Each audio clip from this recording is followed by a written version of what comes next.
ये है अंटार्कटिका, जो सदियों से इंसानों की पहुंच से दूर और उनके लिए एक बहुत बड़ी मिस्ट्री रहा है। चाहे वो ब्लड वाटरफॉल्स हों, मिस्टीरियस एनिमल्स हों, अंडरग्राउंड लेक्स हों या बर्फ के नीचे दबे हुए शहर भी क्यों ना हो, अंटार्कटिका के बारे में कई ऐसी मिथ्स और मिस्ट्रीज हैं जिनका आज भी सुराग नहीं लगाया जा सका। अंटार्कटिका दुनिया का वो अकेला कॉन्टिनेंट है जहाँ कोई इंसान नहीं रहता, क्योंकि यहाँ का टेम्परेचर -90 डिग्री सेल्सियस तक चला जाता है। इसके साथ साथ यहाँ 300 किलोमीटर प्रति घंटे की स्पीड से बर्फीले तूफान भी आते हैं। इसी तरह अंटार्कटिका दुनिया का सबसे सूखा कॉन्टिनेंट भी है, इतना सूखा कि आपको शायद ये जानकर हैरानी होगी कि इसे डेजर्ट भी कहा जाता है, क्योंकि यहाँ सालाना सिर्फ 50 मिलीमीटर बारिश होती है। फिर भी पिछले कई सौ सालों से दुनिया के कई देश अंटार्कटिका पर कब्जा करने की कोशिश में लगे हैं। इस मैप को देखिए, इस हिस्से को फ्रांस क्लेम करता है, इस हिस्से को नॉर्वे और पूरी राइट साइड को ऑस्ट्रेलिया। इसी तरह ब्रिटेन, चिली, अर्जेंटीना और न्यूजीलैंड भी अंटार्कटिका के अलग अलग हिस्सों पर दावा करते हैं। लेकिन आखिर इसकी वजह क्या है? इस बर्फ की मोटी तह के नीचे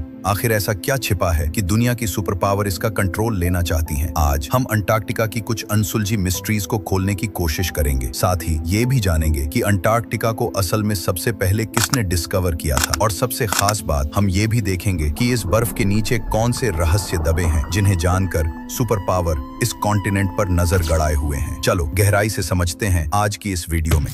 अंटार्कटिका की खोज का सवाल अपने आप में एक पहेली है। ब्रिटिश दावा करते हैं कि उन्होंने इसे डिस्कवर किया, जबकि रशियन कहते हैं कि सबसे पहले उनके नाविकों ने यहाँ कदम रखा था। लेकिन अंटार्कटिका का जिक्र हजारों साल पहले ग्रीक फिलोसोफर अरस्तु ने किया था। उन्होंने कहा था कि धरती गोल है और उत्तर और दक्षिण ध्रुव एक दूसरे के मिरर इमेज हैं। 2021 में रॉयल सोसाइटी ऑफ न्यूजीलैंड की एक स्टडी में यह दावा किया गया कि ऑस्ट्रेलिया के पास पॉलिनेशियन आइलैंड्स पर रहने वाले माओरी लोग शायद 7वीं सदी में अंटार्कटिका पहुंचने वाले पहले इंसान थे। रिकॉर्डेड इतिहास में ब्रिटिश नौसेना अधिकारी जेम्स कुक वो पहले यूरोपियन थे जिन्होंने 1770 के दशक में एंटार्कटिक सर्कल को पार किया। लेकिन वो अंटार्कटिका से 130 किलोमीटर दूर ही थे जब उन्होंने समुद्र में तैरते आइसबर्ग और खतरनाक लहरें देखी। कुक ने अपनी शिप वापस मोड़ ली, क्योंकि आगे जाना बेहद जोखिम भरा था। उन्होंने कहा था, इस दक्षिणी कॉन्टिनेंट तक पहुंचना इतना खतरनाक है कि शायद ही कोई इंसान यहाँ तक पहुंच पाए। कुक के बाद कई खोजकर्ताओं ने अंटार्कटिका डिस्कवर करने की कोशिश की, लेकिन वे कामयाब नहीं हुए। फिर 19 सदी में आर्थिक और सामरिक वर्चस्व की होड़ शुरू हुई। देश नए व्यापारिक मार्ग, संसाधन और औद्योगिक विकास के लिए नई जमीन तलाश रहे थे। हर देश 20वीं सदी में सुपर पावर बनना चाहता था। इस दौर में एक्सप्लोरेशन अपने चरम पर था। 1800 में रूसी साम्राज्य ने अपने खोजकर्ता फेबियन वॉन बेलिंग्सहाउजन को दुनिया भर में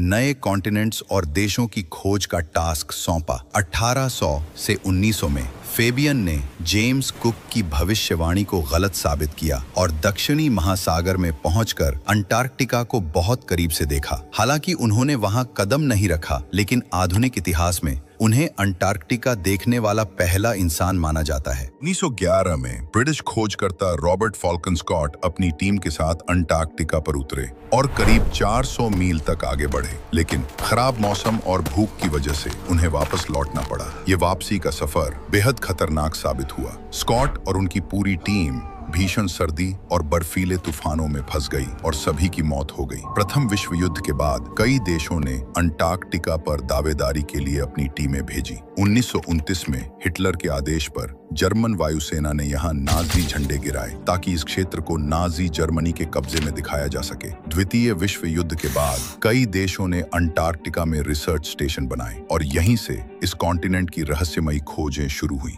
सबसे हैरान करने वाली खोज थी कि किसी जमाने में अंटार्कटिका पर बर्फ नहीं बल्कि घने जंगल थे। लंदन के इंपीरियल कॉलेज के वैज्ञानिकों को यहाँ फॉसिलाइज्ड लकड़ियां मिली जो बताती हैं कि करीब 9 करोड़ साल पहले अंटार्कटिका एक गर्म कॉन्टिनेंट था, जहां घने जंगल और गर्म जलवायु वाले कीटों के जीवाश्म पाए गए। दूसरी बड़ी खोज थी कि इस 3 किमी मोटी बर्फ के नीचे 400 झीलें हैं जिनका अपना अनोखा इकोसिस्टम है। इन झीलों में ऐसे समुद्री जीव पाए जाते हैं जो दुनिया में कहीं और नहीं मिलते, जैसे विशाल मकड़ियां और पारदर्शी जेलीफिश। ये बर्फ के नीचे एक अलग ही दुनिया है। इसके अलावा अंटार्कटिका की मैकमर्डो वैली में ब्लड वाटरफॉल ने भी खोजकर्ताओं को सालों तक हैरान किया। ये झरना ऐसा लगता है मानो बर्फ से खून बह रहा हो। हाल ही की रिसर्च से पता चला कि इस झरने का लाल रंग एक नमकीन झील से आता है जो अब सैकड़ों फुट बर्फ से ढकी है। इस पानी में आयरन की मात्रा बहुत ज्यादा है जो धूप और ऑक्सीजन के संपर्क में आकर ऑक्सीकरण हो जाता है और जंग जैसा लाल रंग ले लेता है। अंटार्कटिका की तीसरी सबसे बड़ी मिस्ट्री और कॉन्स्पिरेसी थियरी ये है कि इस बर्फ के नीचे कोई प्राचीन सभ्यता दबी है। कुछ लोगों ने दावा किया कि यहाँ एलियन स्पेसशिप भी देखे गए हैं। 2016 में गूगल अर्थ पर अंटार्कटिका में कई असामान्य गतिविधियां रिकॉर्ड की गईं। कुछ लोग इन्हें एलियन यूएफओ कहते हैं, जबकि कई राजनीतिक विशेषज्ञों का मानना है कि ये अमेरिका और अन्य देशों के गुप्त सैन्य अभियान हैं। यहीं से शुरू होता है अंटार्कटिका का वो छिपा हुआ राजनीतिक खेल जिसके बारे में बहुत कम लोग जानते हैं। जब दुनिया भू राजनीतिक मुद्दों में उलझी है, तब अमेरिका, चीन और रूस जैसे देश अंटार्कटिका में आक्रामक अभियान चला रहे हैं। चीन ने तो वहां कई रिसर्च स्टेशन बनाए हैं। 1959 की अंटार्कटिक संधि के मुताबिक कोई भी देश यहां वैज्ञानिक शोध कर सकता है, बशर्ते वो अपने नतीजे सभी देशों के साथ साझा करे। 1992 में अमेरिकी भूवैज्ञानिक सर्वेक्षण में खुलासा हुआ कि अंटार्कटिका में 500 अरब बैरल के प्राकृतिक गैस और तेल के भंडार हैं, लेकिन इन देशों का असली इंटरेस्ट तेल और गैस में नहीं है। हाल ही में अंटार्कटिका में ओस्मियम, प्रेसिओडिमियम, टर्बियम और डिस्प्रोसियम जैसे दुर्लभ खनिजों के विशाल भंडार मिले हैं। ये वो खनिज हैं जो इलेक्ट्रॉनिक उपकरणों, इलेक्ट्रिक कार्स और आयन बैटरियों में इस्तेमाल होते हैं। जैसे जैसे दुनिया का फोकस तेल से हटकर इन संसाधनों की ओर बढ़ रहा है, इनकी डिमांड आसमान छू रही है। यही दौड़ इन सुपर पावर को